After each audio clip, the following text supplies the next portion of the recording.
We're here to talk about this amazing new album that you guys just put out. Comes out in 2 days. Reality awaits. And first of all, thank you for the LP version of it. And I love how old school like the cover is. Why won't this thing zoom in? And you open it up. See, this is how we used to enjoy music. So I was listening to it, and I'm looking at the Ferrari on the inside, and I'm looking at the pictures of you guys like recording the album and everything, and it was just like a great experience. So I wanted to ask you, like, 20 some odd years in, when you guys like go into the studio or whatever, is it whoever comes up with an idea, do you guys kind of have like a sort of a process at this point, or is the process no process? How does it basically, first of all, how do you guys even like go, hey man, we should probably put something else out? Probably when our bank accounts run out. I think, is that what you guys compare? What are you down to? Well, I just think we're always, you just kind of, it's like a sense, like we should tour, and like you kind of should put out an album before you tour. Yeah. I mean, it's not as unromantic as that. I mean, I'm always writing stuff. I think I don't know, with this thing, I think Rubin was involved, so I think the opportunity to do that. I don't know, I brought in a bunch of songs. We had weird interband discussions about publishing and stuff, so I guess I was bringing in most of the songs at this point, for whatever reason. But yeah, we jammed a lot. Rick told us he wanted us to kind of jam endlessly, so we had songs, and we would start with, we started with 5 or 6 songs, I can't remember exactly, and we would just play every day for like 2 or 3 hours and kind of. Where was this that you were playing? This was in Costa Rica, actually. Sorry, I got confused because the first time we did it was in LA, but sorry? That's amazing. So you just went down to Costa Rica and played music every day for a couple hours?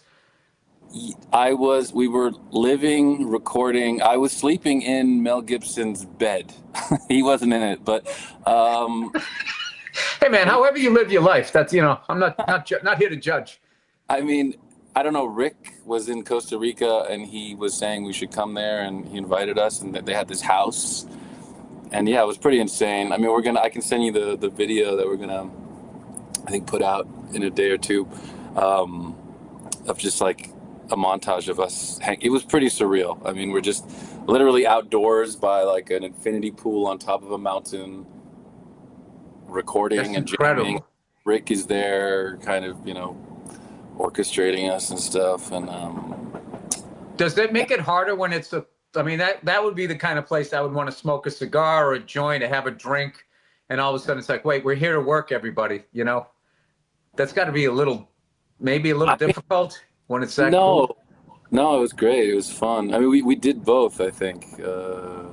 We had plenty of time to just kind of hang. We would jam for a long time, but it was pleasant. It was fun. It was, I don't know. I guess that makes sense, because I want to say AC/DC recorded Back in Black in like the Caribbean or something. Which you wouldn't know listening to that album that's where they were at. Yeah, I mean, you could probably hear the sunbeams creep in a little bit, but I think most of the songs we had worked on beforehand in New York. So yeah, I think where you record music generally affects how it sounds, though. So. All right. Well, I wanted to talk to you about some of the songs on here, and I don't know if I'm projecting, because I am, I'm trying to, I grew up in the analog world and watched it go into the digital world, and I'm finding myself trying to go back.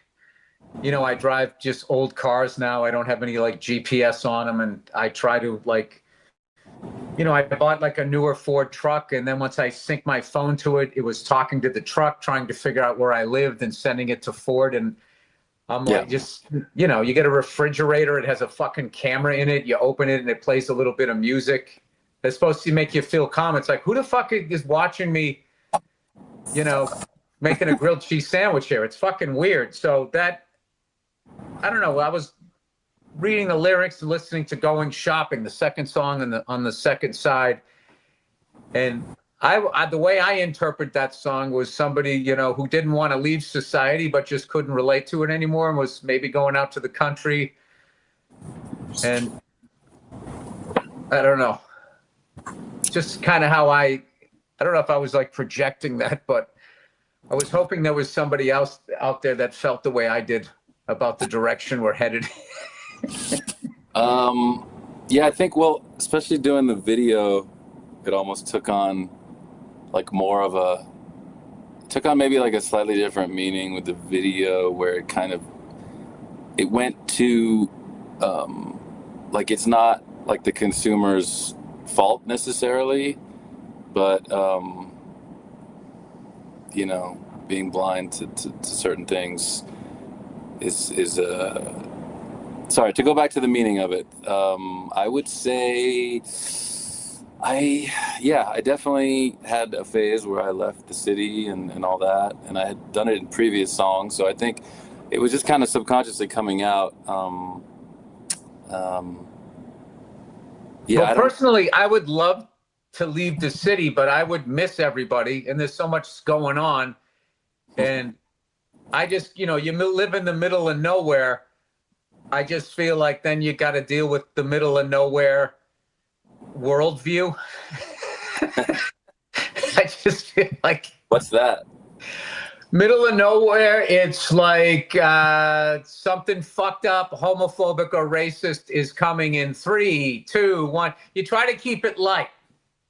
You know, you talk about how beautiful it is out there and how it's nice to be out of the rat race and everything. But then, I don't know, it just, I'm not saying everybody, but like the level that it can go sideways, there just doesn't seem to be a, I don't know, like if you live in the city, you know, you got these people you see, you know, you're going to see a human being take a shit. I mean, it's just going to happen, right? So it's like you start looking at like Wyoming. It's like, all right, you know, that looks pretty cool. And then you get out there and it's just like, you know, they live on a different planet, for better or for worse. I'm not saying it's all bad. I will say I did Wyoming one time and I ordered eggs over easy and they were borderline see-through. So I need to go back there again because I kind of judged them on that. I'm about to drive through there. Oh